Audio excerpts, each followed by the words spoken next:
বাড়িতে রুটি বানানোর সময় ভুল করেও এই তিনটি ভুল করবেন না, নয়তো জীবনে অনর্থ হয়ে যাবে এবং মৃত্যু পর্যন্ত তার ফল আপনাকে ভোগ করতে হবে। জানার আগে হে প্রভু রাম, যারা লাইক করে কমেন্টে জয় শ্রী রাম লিখছে, তাদের সকল দুঃখ কষ্ট থেকে তুমি তাদের রক্ষা করো।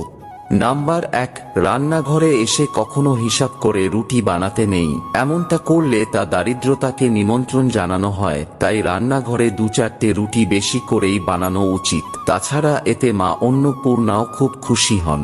নাম্বার 2, রান্নাঘরে ভুল করেও কখনো বাসি আটার রুটি বানাবেন না। এতে করে পুরো পরিবারকে রাহুর গ্রাস সহ্য করতে হয়, যার কারণে স্বামী স্ত্রীর মধ্যে ঝগড়া হয়। নাম্বার 3, শাস্ত্র অনুযায়ী প্রথম রুটি পরিবারের সদস্যদের খাওয়াতে নেই। প্রথম রুটি কোনো গাইকে আর শেষ রুটি কুকুরকে খাওয়াতে হয়। এমনটা করলে জীবনে কখনো দুঃখ আসে না।